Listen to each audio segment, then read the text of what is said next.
Hello, everybody, and welcome back to The Endless Party. Welcome back, friends. This month, Elijah and I are celebrating our 3-year marriage anniversary.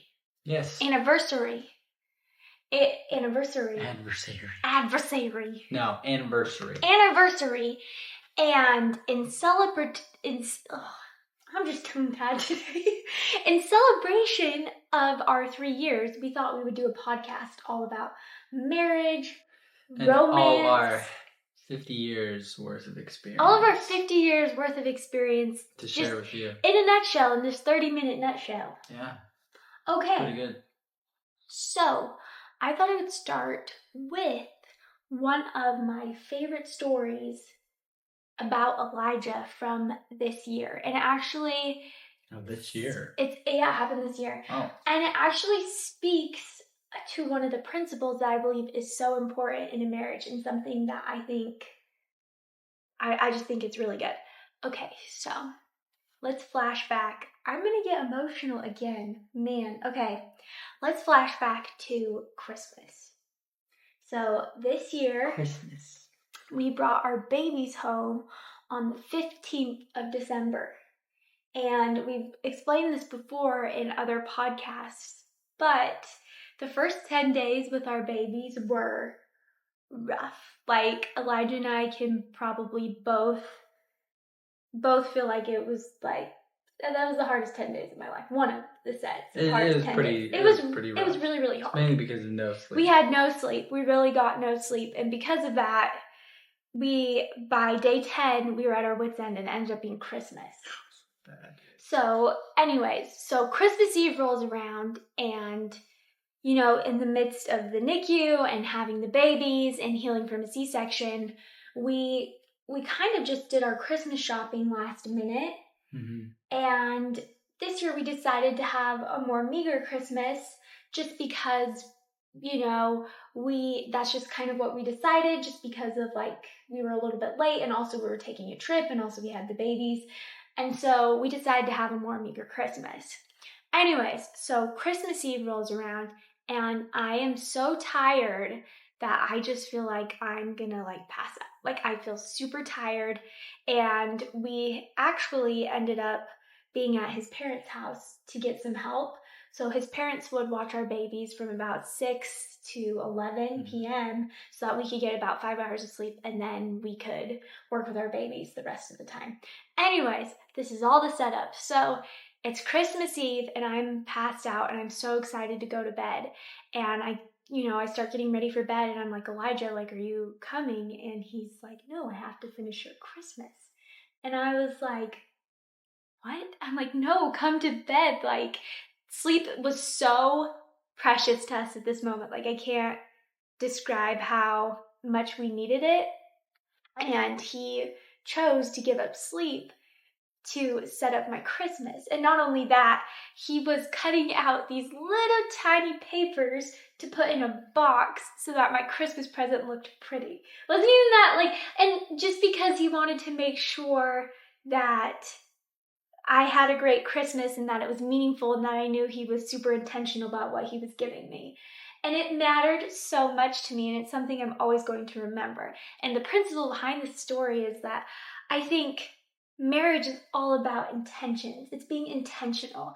I think really husband and wife could care less what the gift is, but for me, it's all about the intention behind the actions. He was setting up that Christmas because he loved me. And so that's what made it so special. It wasn't the fact that the presentation was beautiful it was. It was the fact that he was so intentional. And I think that's something I will forever remember and cherish. Well, thank you.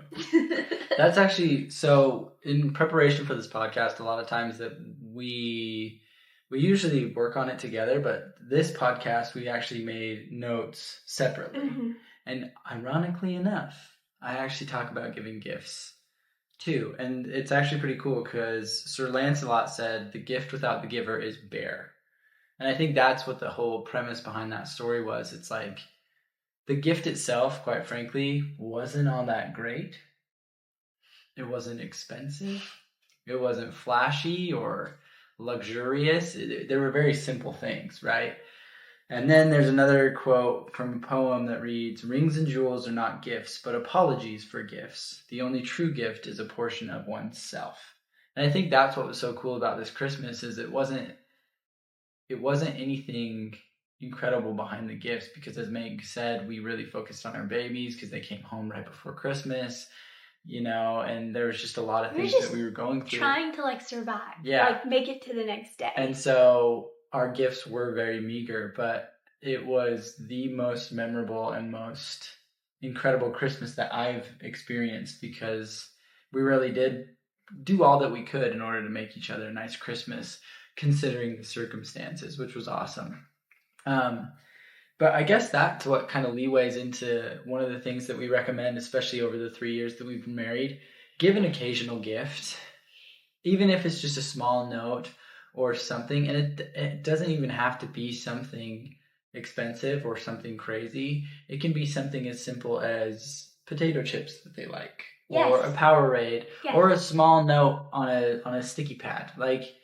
Those are the things that matter, and it's the reason they matter isn't because the gift itself, it's because that you took time to think about this person and to really express your gratitude towards them or how you feel towards them. It has nothing to do with the gift, but everything to do with the fact that you are thinking of them constantly.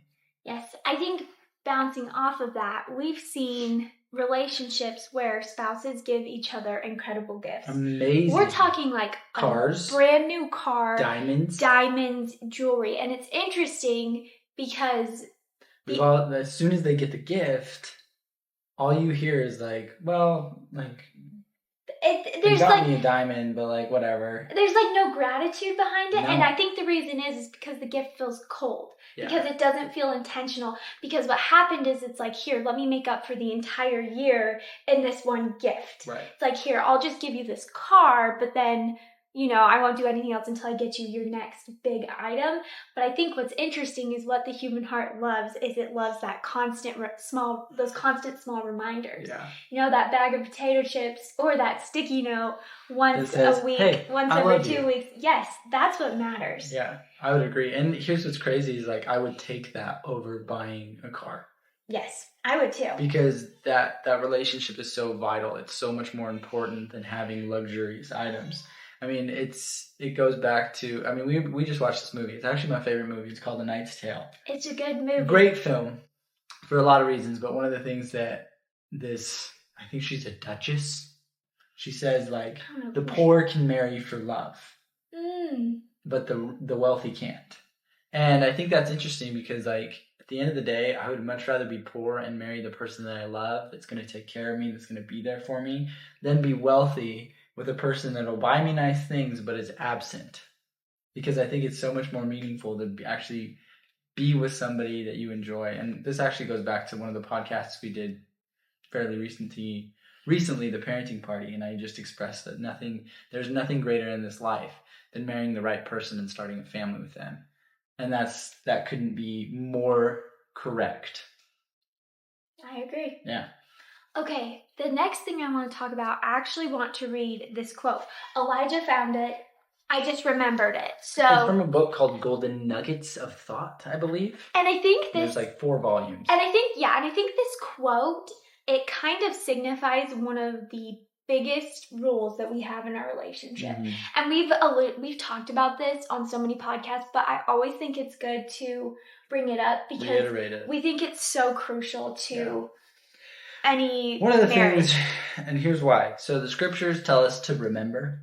They say remember all the time. It's because we are very forgetful as human beings. So one of the reasons that we repeat a lot of the things that we've said on this podcast is because we think it's very important to remember. And this is one of the things that we need to remember. So this is called To Husband and Wife, and it's anonymous, but it says, preserve sacredly the privacies of your own house, your married state, and your heart. Let no father or mother or sister or brother ever presume to come between you or share the joys or sorrows that belong to you two alone. With mutual help, build your quiet world, not allowing your dearest earthly friend to be the confidant of aught that concerns your domestic peace. Let moments of alienation, if they occur, be healed at once. Never, no never, speak of it outside, but to each other confess, and all will come out all right. Never let the morrow's sun still find you at variance. Renew and renew your vow. It will do you good, and thereby your minds will grow together, contented in that love which is stronger than death, and you will be truly one. Isn't that so beautiful? Absolutely. Actually, one of the other notes I made was like, never put your kids before your spouse. Yeah. And I actually think your parents do a really, really good job at this. They are some of the greatest examples of not speaking ill about each other, and they never speak ill about each other to their kids. No, they don't. And it's actually pretty phenomenal, because if ever I've seen your siblings frustrated with one of your parents at a time, yes. And they will go to the other parent and be like, "This is what's going on," and they're like, "I'm really sorry, but you're gonna have to take it up. You're gonna have to take it up with them. Like, I'm not getting involved because that's like, I love them. They're my person. I'm gonna be with them to the end, and I will always have their back." And I think that's really cool and admirable, because that is one. You want to destroy a marriage quickly, start speaking ill about your spouse to other people. Yeah, and it will crumble. And it will crumble. There will be no trust. There will be no loyalty. There will be no... Especially if you bring your parents or other family members into it. Mm-hmm. Like, that is just wrong. It's just a recipe for disaster. And I think one of the things that we always make sure to do is the things that are sacred within our relationship, there's a lot. There's more things that are sacred in our relationship than not. There's a lot of things we don't share. Yes. And that's a good thing. And it's a really good thing. And here's one of the reasons, because we have such a relationship that, one, that trust is there, but two, why would I want to share my most intimate and sincere moments with anybody other than my wife? For example, when we got home from the NICU for the first time, me, Meg, and our babies shared an experience that only me and Meg will remember. And I think that is so special, and that's something that I wouldn't want to share with anybody else. Mm-mm. And I would say even the NICU in and of itself, it was an experience that... we kept that pretty private. Yeah, that myself and my wife were able to experience, because these were our kids. You know, our love brought to pass these kids. Mm-hmm. And so it's like... that was kind of a soft spot in our heart, or a vulnerable area of our life that we only shared with each other, because it goes back to that scripture. It's like, don't cast your pearls before swine. Yes. It's something very sacred to you. Don't share it with people that aren't going to treat it well. Yes. And I also really respect, too, the fact that, you know, Elijah and I also don't share each other's vulnerabilities. Yeah. Like, I've never... You know, we know you get to know your spouse pretty well, and you know what makes them tick, and you know what makes them very vulnerable. Yeah. And that also stays between us. Mm-hmm. And I think that's so important too. You know, I think it just creates this level of trust and respect. I think it's pretty cool, because even when because here's what's interesting, people will pry. They'll try to get information out of you. And we've talked about this before. Oh yeah, people do. People do. And like, I remember there's a couple times that me and Meg have had, you know, a tuft where we had a disagreement or something that we had to fight about, and then we had to go to a family event, or a family would come and see us. It's really hard to pretend like you're not off. Yeah. We do our best. And then all of a sudden people are like, "Hey, like, how's Meg?" And then immediately I would respond like, "She's great. She's the love of my life." Even though in my head I'm like, I'm not happy with her right now. I remember. And it's like, no, you're good. And it's simply because I respect that person so much that this one disagreement isn't going to make me break the trust that we built over 3 years of marriage and 4 years of dating. Yes. Okay, this reminded me of the story. You were like sitting in class in college, and someone came up to you and they were like, "Is there something Meg does that just really, really bothers you?" We had been married like how long? Really dumb.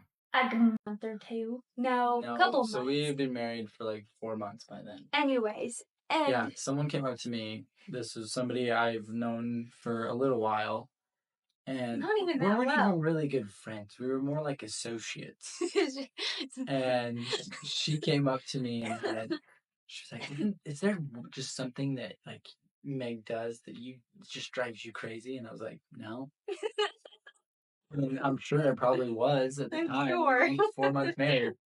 But she's like, my husband, he leaves the toothpaste cap off all the time. Or he puts the toilet paper roll the wrong way. Or there was a million things. She just started spouting off. And then she's like, there's not one thing. I was like, no.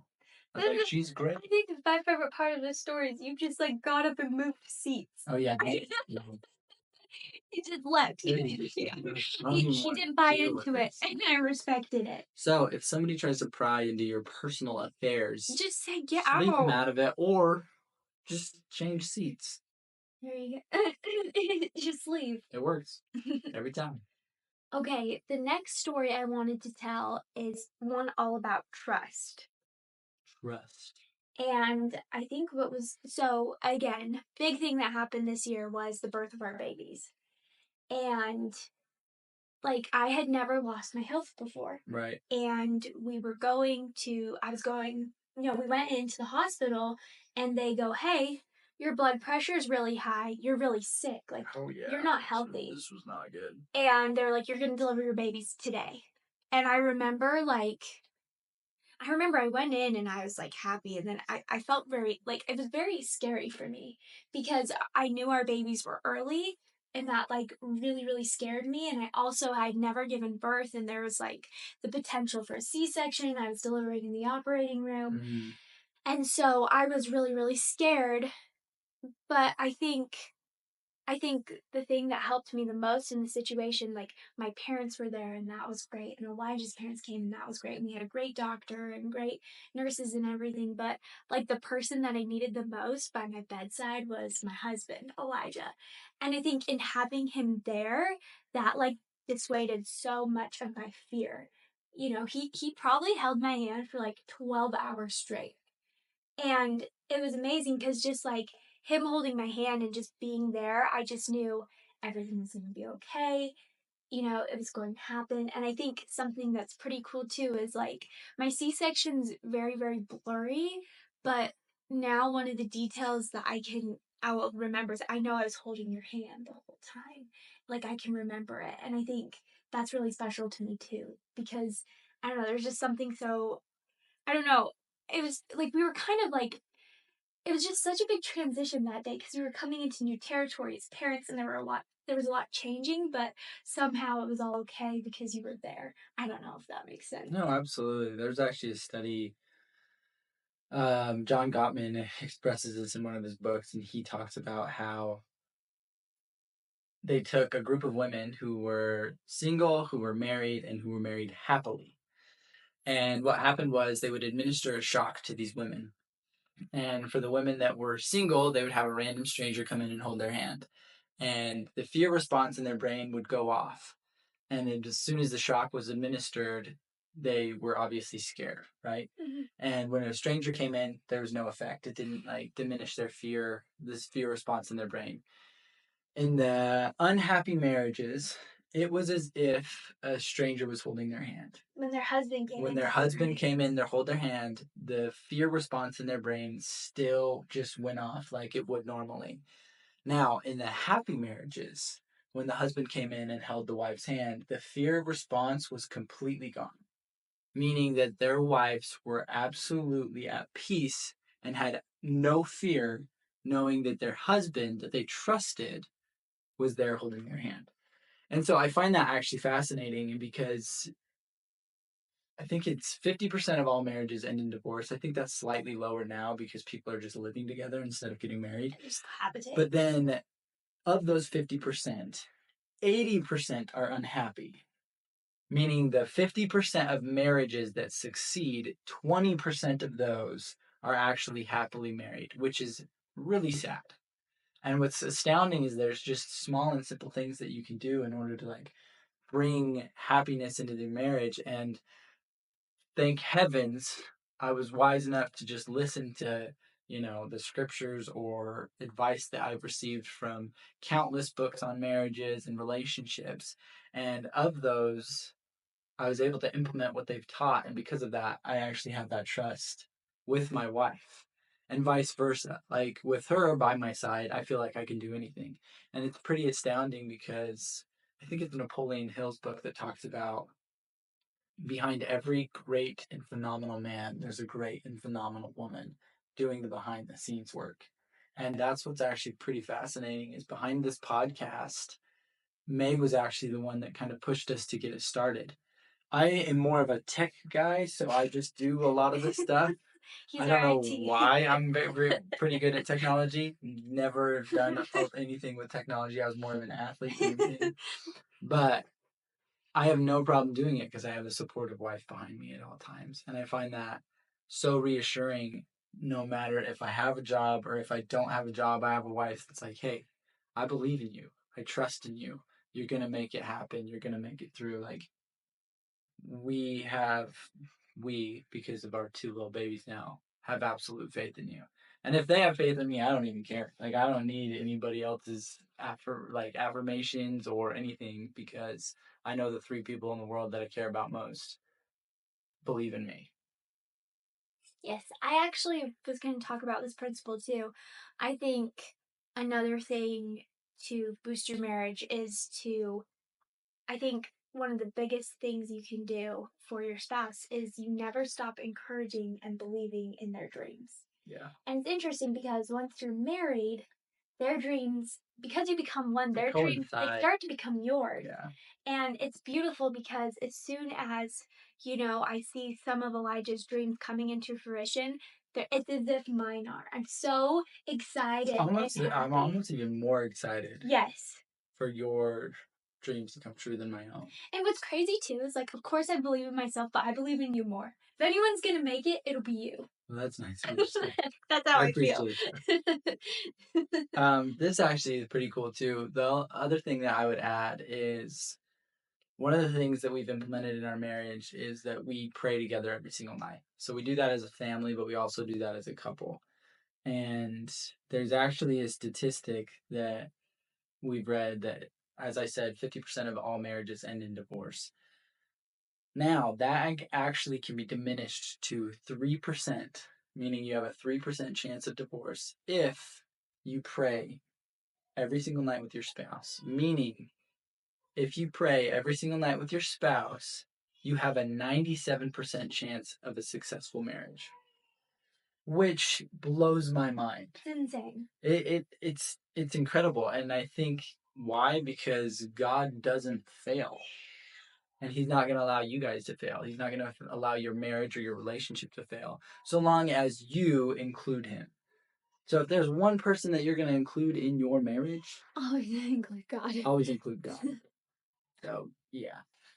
Okay, the next thing I kind of wanted to talk about is this is just something that I've observed. This is a Meg observation. I've read it in no book, so from the book of Meg. Do with it what you want.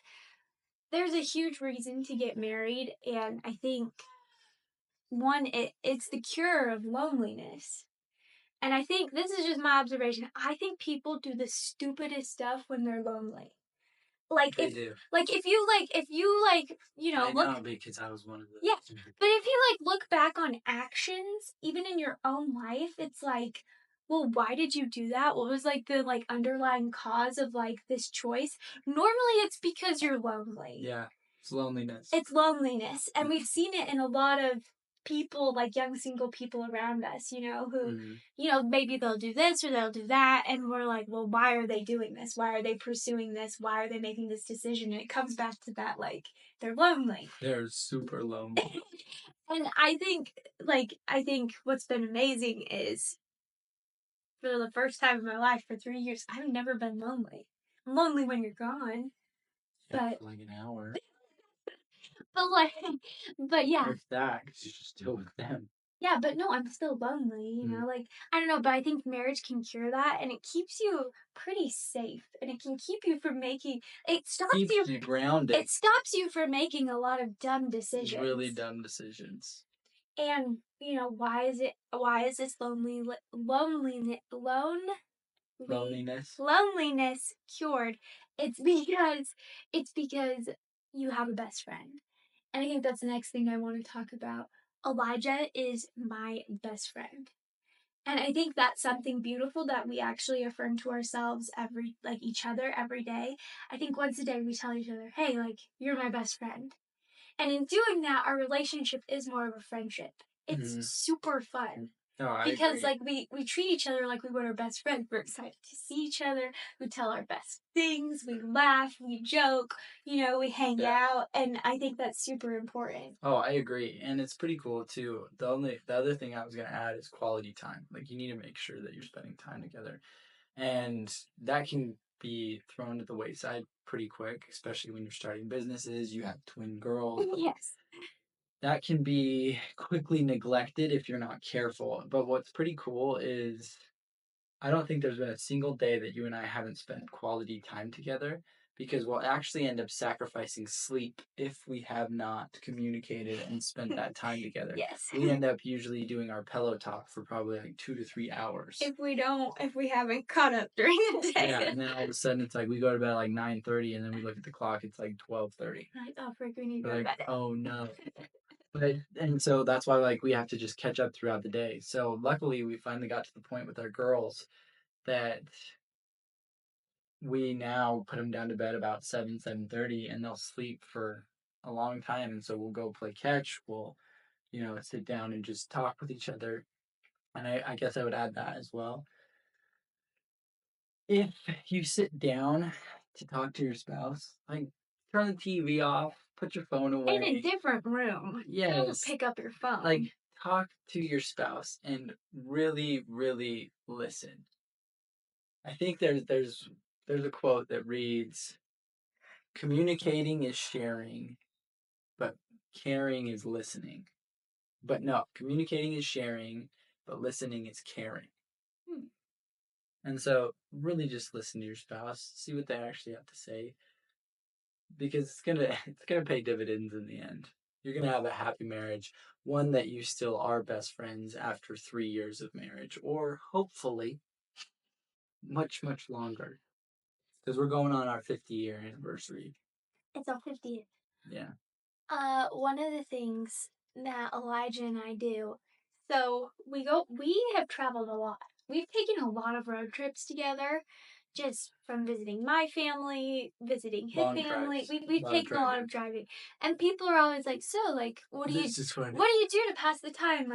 Do you listen to books? Do you listen to music? Do you just listen to music? And we're like, well, actually, we talk. We talk the entire time. We've taken an 11-hour car trip. 11 hours. And we didn't stop talking the whole time. Car ride.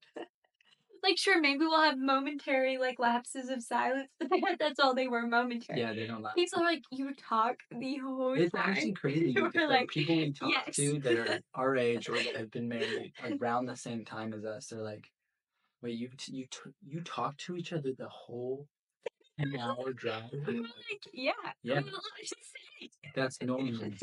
That's why we started a podcast, because we have a lot to say. Apparently, we can't ever stop talking. Yeah. It's to the point where it's sometimes we'll get invited to go in other people's cars or something, and we're like, no, that's my time to talk with my spouse. Yeah, they're like, yo, we all can drive and carpool and save on gas. I'm like, nah. I'm not giving that up. That's my time. We'll my just person. do each other and talk for 10 hours. Yeah, it's pretty funny. So quality time. Yes. Even 10-hour car rides can be quality time. And I think what's amazing too is I feel like it was during those car rides that we really started to get to know each other, in a sense that I don't know, I feel like we've talked so much that we shared. I mean, I think I know pretty much everything about you. Okay, but actually no, this is something that I found kind of cool about marriage too. You think you know everything there is to know about, you don't. You don't. I feel like every week something new will come up and I'm like, what? I didn't know that about you. Or Elijah will be like, you did that? I didn't know that. I'm like, oh yeah, for sure. Anyways, that's actually. I mean, what's kind of cool is we got married when I was 24, almost 25, and you were 20. 20. Mm-hmm. And so that's 24 years of just stories, experiences, and stuff. And so new things come up all the time, and it's actually pretty cool because you get to know each other more and more. Maybe by our 50th, we might know every story about each other. Maybe. Well, who knows? But it is pretty cool to just get to know somebody to the point where you start to become that person. And I will say this is spooky. Oh, this is getting strange. This is getting this is getting strange around here. Okay. I will literally be in the kitchen, like doing dishes, thinking of a song, and Meg will come in singing that song. The exact lyric. It's like, homie, you don't understand. I was just thinking about that song. Or sometimes we'll be in conversations and we'll accidentally say the same thing at the same time, and we're both like, what? Or this happens all the time too. We've gotten to the point where we'll relay a story to somebody else, and then it'll be like, yeah, that was me. And I'm like, no, that was me. You're just like, wait, I'm pretty sure it was me. And I guess we won't ever know. You start to become one flesh, as the scriptures say. Yes, you do. It's pretty fun. Marriage is the single greatest thing that I think human beings can enter into. I agree. I wanted to share this plaque. No, it wasn't a plaque. I think it was just a quote my mom had on a little piece of paper in her room. And I'm going to butcher it because I don't know it word for word. But I think it went something like, I think the true measure of success in life is how your marriage is. Like, a successful person will have a successful marriage. Yeah. And I think that will tell a lot about the person. Because to have a successful marriage, there are so many different there's much a lot that you can implement. Right? You know, we talked about this in our relationship podcast. That there is a million different things that you can implement in relationships to have really meaningful and really powerful relationships. And I think that's what's so incredible about a marriage. There's actually a quote from, I think it's Albert Einstein's second wife. And she got asked, she's like, because you're married to Albert Einstein, you probably know everything there is to know about quantum theory or like whatever. And she's like, no, but I know everything there is to know about Albert Einstein. And I think that's the epitome of what a marriage is I'm not an expert in women. I'm an expert in one woman. And I'm becoming more and more of an expert every day because quite frankly, I don't think I need a lifetime to become an expert. Dude, I got layers. I got layers.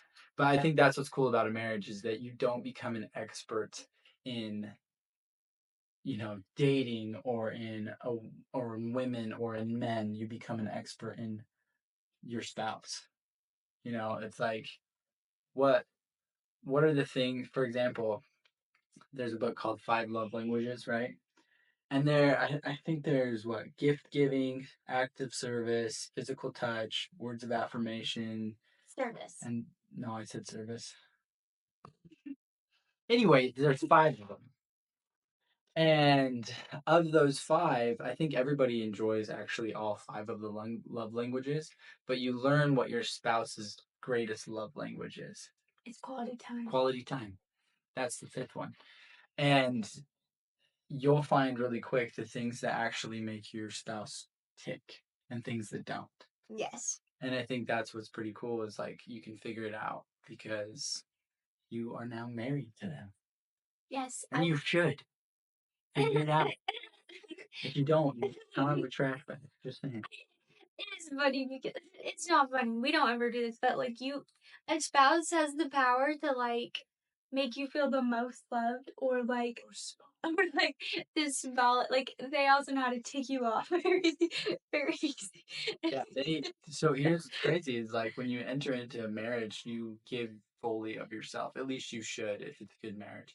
And because of that, you give that other person power, which is great as long as that person is a trustworthy person and treats it as such. Or it could be the worst experience of your life. because it's like, here's my most vulnerable parts of me. Do with it what you will, and they can either make you or break you really quick. That's true. One of the final things I kind of want to talk about is the power of humor. Oh, yeah. And I've talked about a little bit about this before, but Elijah and I have filled our bank accounts with so much good that if we're ever in a little fight, normally one of us will just start laughing. I'll share this story. It's pretty funny. So we actually just recently took a trip a month or so ago. Oh no. No, don't. I'm not gonna drag you under the bus. Like, so we both can get frustrated over little things. Like, we're people. I had an experience where I got so frustrated with eggs one morning. They just it was just bad. And my wife was nice enough not to say anything for a while. Behind my back, she was laughing, right? Because it was hilarious. I didn't let him know. And it was only in her house. So the same thing happened with us when we were leaving on a trip. I think an accumulation of a lot. Oh, there was so much. Elijah got stung by like a million bees. Yeah. Did we even tell about that? No. He got stung by so many bees. So then I was like incapacitated. He was like taking so much Benadryl. I didn't help pack for this trip, and packing for twin girls, you pack the whole house. And like they're just they're doing that. Working with then them you have to work solo. with them. Anyways, she's like not very happy when we're about to leave. I'm like, let's go. I just need to get in the car and get out of here. So I'm just like behind him, like I'm just like cackling to myself, and then finally in the car, and she's like, "I'm so sorry, I was so upset," and then I just started laughing because I was like, "Yeah, I was laughing behind her back the whole time. I didn't know why you were upset either." Yeah, we both will just like laugh now. Yeah. When it's appropriate. Yeah, because there are situations where it's not, but most of the time, it's better to turn anger into like humor. Yeah. And that's what we've tried to do. Better to laugh instead of cry or yell. Yes. One of my favorite things too is like, I think it's good to like, okay, I have to be careful how I said this. I feel like there's very wholesome, like, pranking, teasing that, like, Should never be it malicious. never belittles, it never degrades, but it's just, like, fun. And I think that's something that we keep up very well in our relationship. Like, you know, life is fun and well, I mean, it's for example, spontaneous. if you are recently married or if you've been married for a long time, I think you all need to think back to what you did before you were married. Like when you were courting each other. Like, how did you treat each other? What did you do? And I can think back, and me and Meg flirted all the time. In all situations, we teased, we had fun, we poked fun, and it was never malicious or mean. No. It was just fun. That's what it was.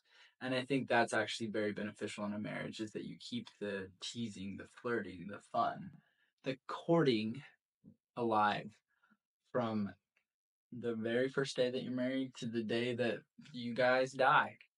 Like, so the other night, we were getting ready for bed, and it took us like. Oh my gosh, I don't even know.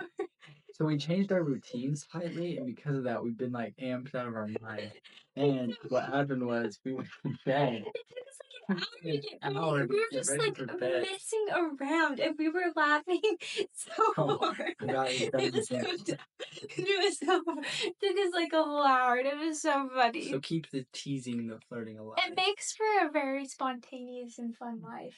Absolutely. Like sometimes we'll like, I don't know. I just don't want to be dry, you know? Yeah.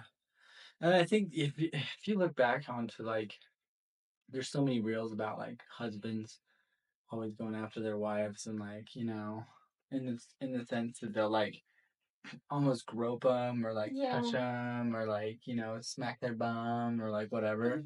I do all of that all the time. Okay.